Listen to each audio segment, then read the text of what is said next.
So this is probably not what you think of when you think of goulash.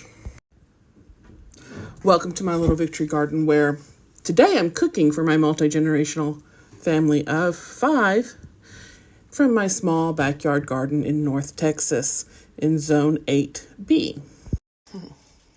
So this fried goulash recipe, as my grandmother called it, is something she would make every summer for that time of year when you have a little bit of lots of different things coming from the garden. So it includes pretty much anything that we're harvesting.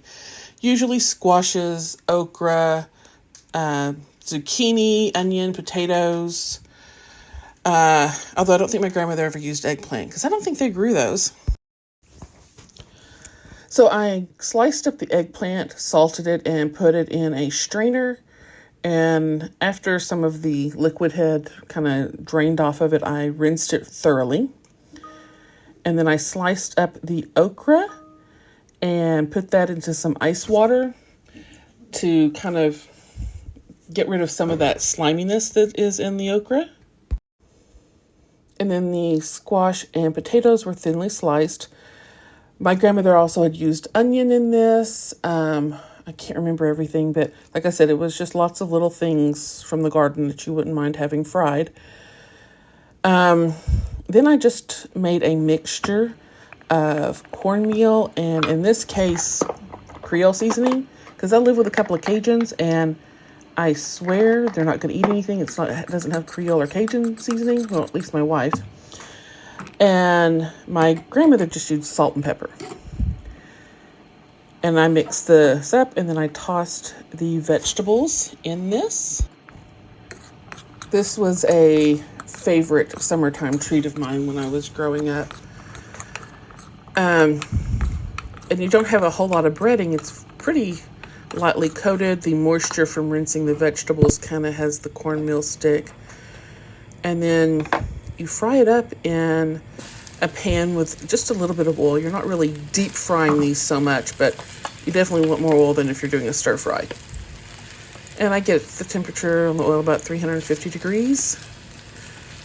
And you don't want it too thick. You kind of want a thin layer at a time. And then you just kind of flip it over and let it cook on the other side. The smaller pieces, like the eggplant and the okra, do get cooked faster than the rest of it. So if you wanted to put those in separately to more easily fry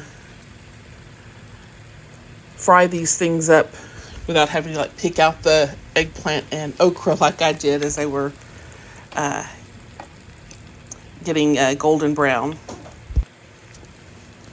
I chose to make this because I had harvested a whopping 3 okra, and they're not, really you can't keep them for very long. It wasn't enough to try to preserve, so this seemed like the best way to go ahead and use that up. And it works really well for those sort of things where you just have a little bit, but you have several people to feed for the meal. And I just put it on a rack over paper towels to drain it, and served it up with some fish and beans.